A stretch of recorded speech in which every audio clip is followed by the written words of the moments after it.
Jack TV, terkini dalam informasi.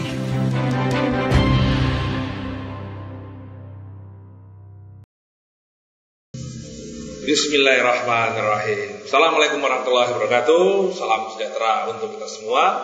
Kembali lagi kepada saya Zeki Alatas.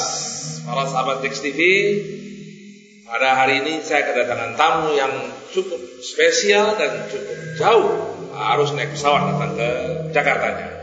Inilah dia, saya perkenalkan dengan Pak Haji Antar Sadat dan Pak Dadari.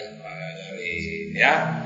Nah, beliau ini adalah pengusaha dari Sulawesi Tenggara, dan Pak Garin ini adalah kuasa hukum dari Pak Antar ini.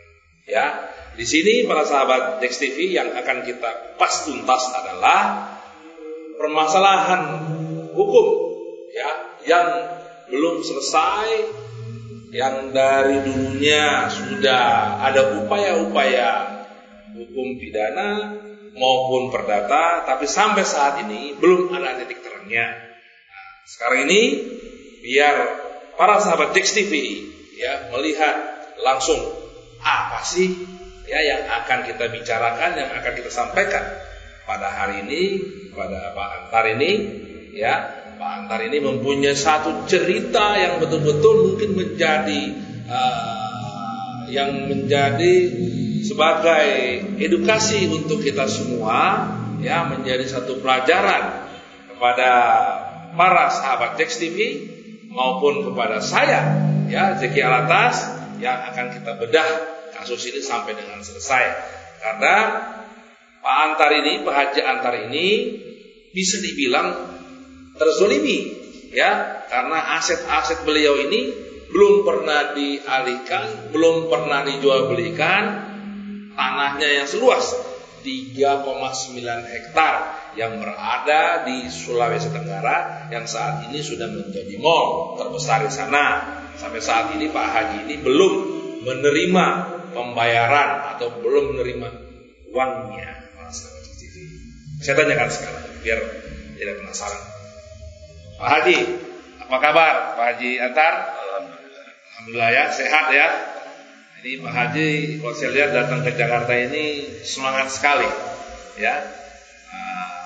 Saya terima kasih sudah datang ke Jack TV, ya, Pak Haji Antar bersama Pak Gagarin ya. Siap. Nah, jadi saya tanyakan, Pak Haji Antar berangkat dari Sulawesi Tenggara, ya, Kota Kendari, datang ke Jakarta ini.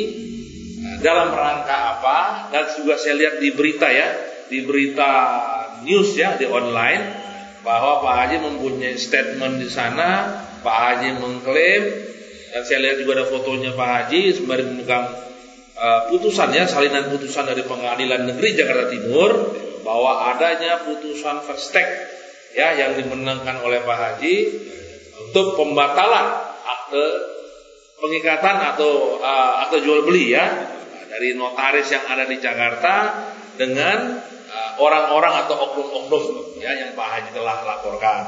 Ya, jadi artinya di sini biar para sahabat Jack TV mendengar, melihat dan mendoakan juga ya, bahwa biar permasalahan Pak Haji ini biar dapat selesai dengan baik sesuai dengan apa yang kita harapkan.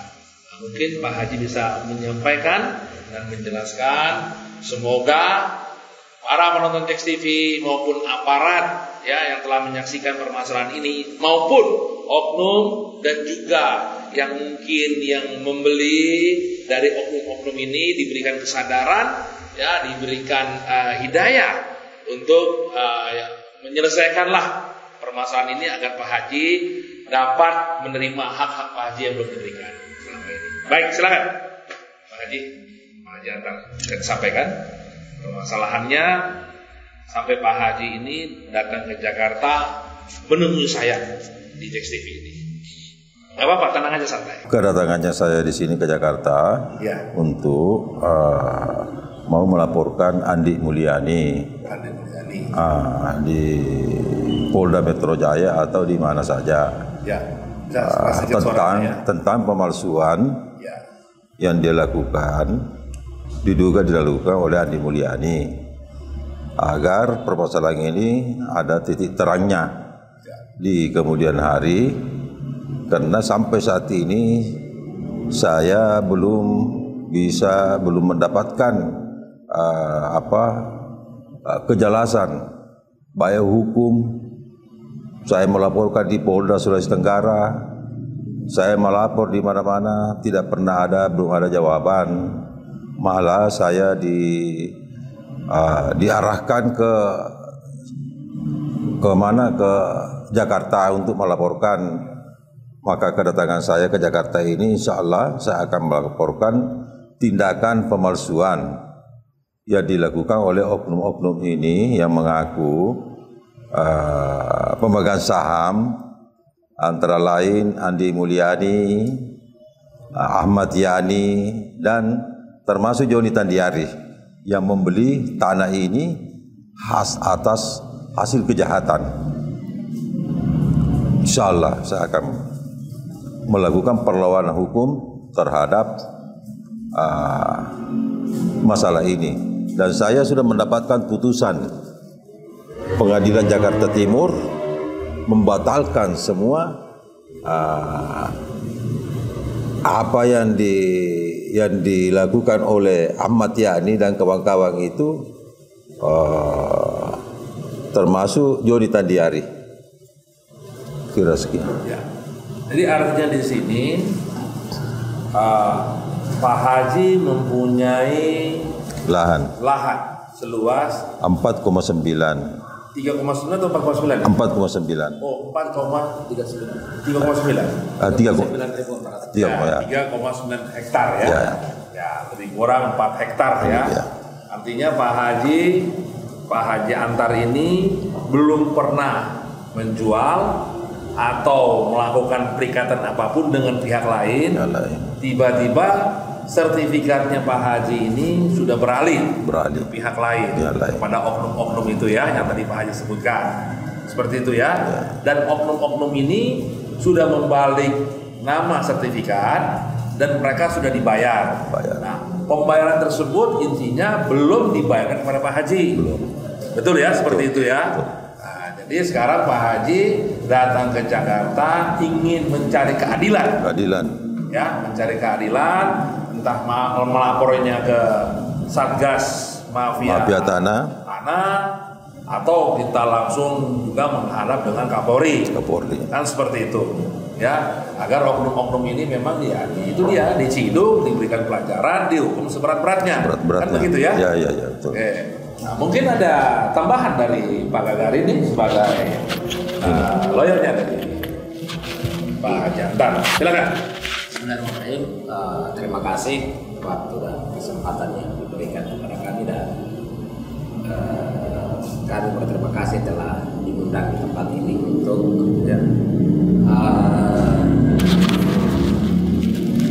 menyampaikan persoalan yang terjadi di Sulawesi Tenggara, yang seperti yang dikatakan tadi itu, bahwa ada lahan milik warga di Sulawesi Tenggara yang saat ini sudah dikuasai oleh mall terbesar yang ada di Sulawesi Tenggara. Namun salah satu dari pemilik lahan itu belum mendapatkan haknya sampai pada hari ini. Mungkin saya juga yang selama ini juga mendampingi beliau di Sulawesi Tenggara, perlu saya jelaskan lebih awal dulu soal kronologis mulai dari kepemilikan tanah milik saudara Haji Antar. Berdasarkan data dan informasi yang saya dapatkan secara langsung dari Pak Haji Antar ini, sejak tahun 2003 Pak Haji Antar ini telah memiliki sebuah tanah yang berlokasi di mall yang sekarang ini ditempati. Itu berdasarkan sertifikat hak milik. Ini sertifikatnya. Nah, sertifikat ini jelas adalah nama Haji Antar Sadat Aldamari, kurang lebih 39.400. Lalu kemudian tanah tersebut Pak Antar menggarap, melakukan kegiatan penimbunan dan berencana akan mendirikan pasar pada saat itu. Nah, itu tujuan awalnya. Tujuan awalnya. Pak Haji Antar ingin Ya. mendirikan Pasar. Jadi dengan rencananya seperti itu, Pak Haji Antar ini kemudian mengajaklah 2 orang iparnya untuk membuat sebuah badan usaha yang namanya PT Bina Citra Niaga. PT Bina Citra Niaga.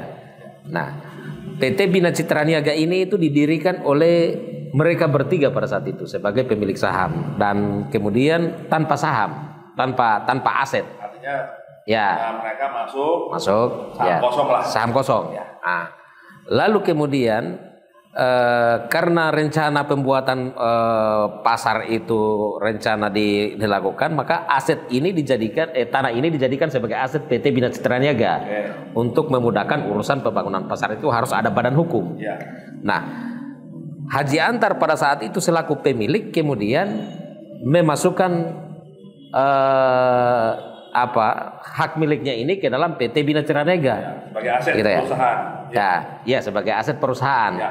Dan itu tidak ada pembayaran pada saat itu karena ya perusahaan dia yang bikin sendiri kan. Ya.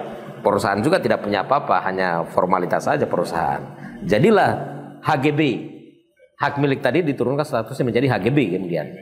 Setelah jadi HGB, kemudian Antar Sadat Aldamari berdasarkan akta notaris Hidayat yang didirikan di Kendari pada saat itu, yang sebelumnya juga Pak Antar ini berdasarkan akta 50 sebagai direktur utama PT Bina Citra Niaga. Karena mungkin keterbatasan waktu dan Pak Antar ini mengangkat kesibukan. Mengangkat salah satu direkturnya itu Andi Mulyani. Direkturnya itu salah satu direktur Andi Mulyani. Ya, dia sebagai pengurus pada saat itu tanpa saham. Tanpa saham. Dalam artian untuk menjalankan program misinya tadi buat pasar. Nah, di dalam akta 72 ini direkturnya perusahaan itu berganti kemudian menjadi Andi Mulyani. Setelah Andi Mulyani kemudian menjadi direktur utama, ini kemudian muncul persoalan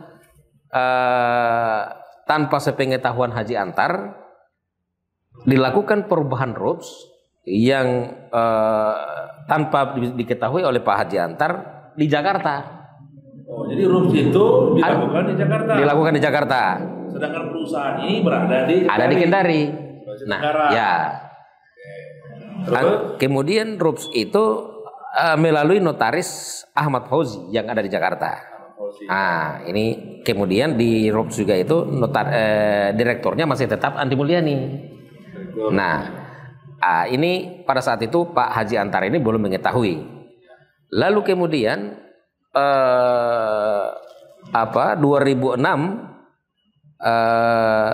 Andi Mulyani mengundurkan diri. 2006 Andi Mulyani mengundurkan diri berdasarkan surat pernyataannya ya. Ada surat pernyataannya. Surat pernyataannya dan melepaskan semua sahamnya kepada Pak Haji Antar.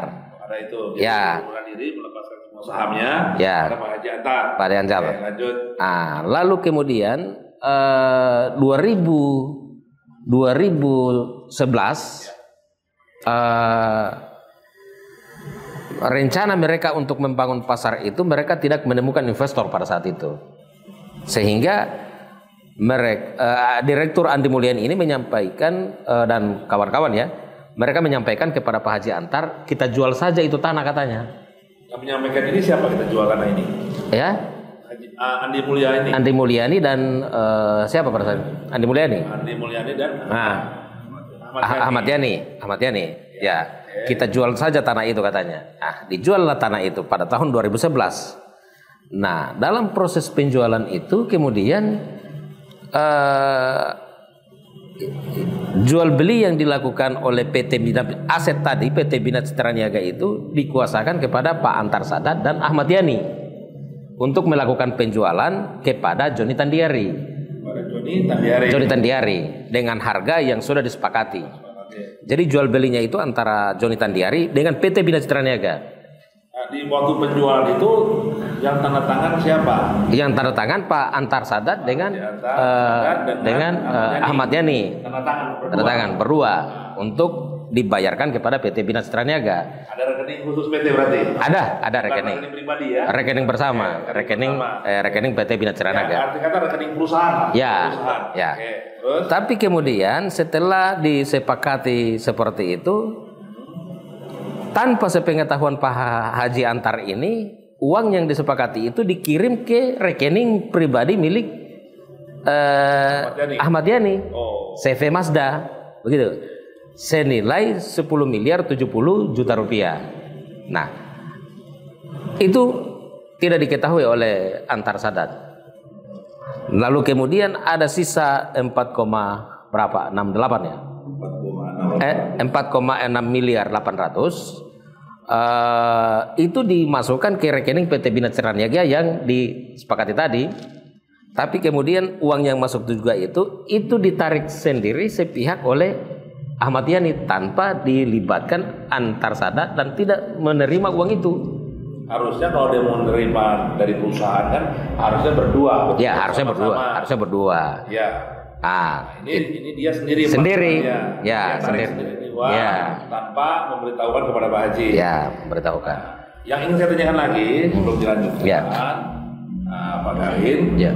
Yang ditransfer pertama itu dari Pak Joni, siapa namanya tadi? Dari Joni Tandiari, selaku pembeli. Joni Tandiari selaku pembeli. Ya. Dia bayar kepada Ahmad Yani langsung ya? Ya.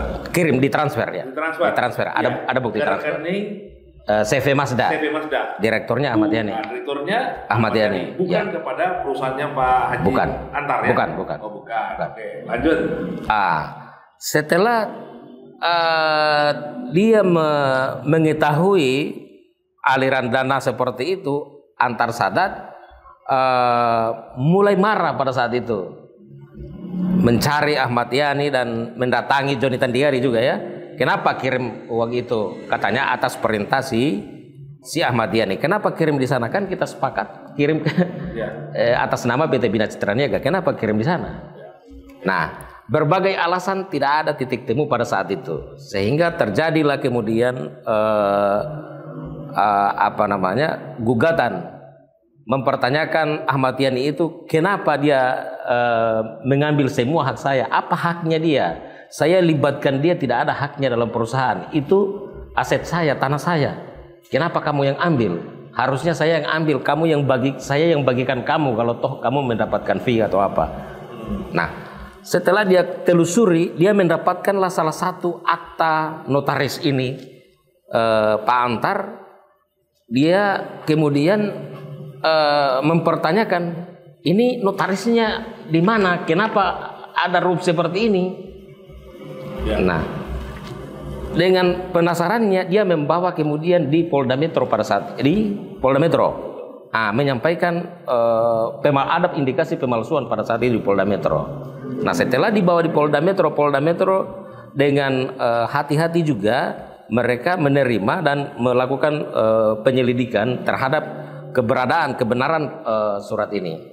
Bersuratlah kemudian Polda Metro kepada Kemenkumham. Posisinya notaris ini seperti apa? Nah, di dalam surat itu, ini ada suratnya masih pada saat itu ditandatangani oleh tahun 2016. 2016 kemudian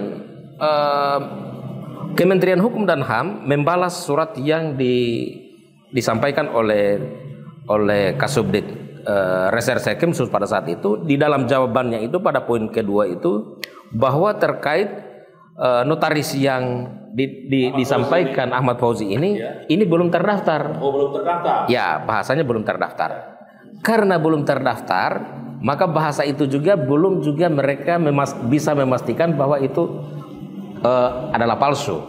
Menyarankanlah kemudian dari Polda Metro pada saat itu berdasarkan keterangan Pak Haji nih. Saya belum terlibat pada saat itu.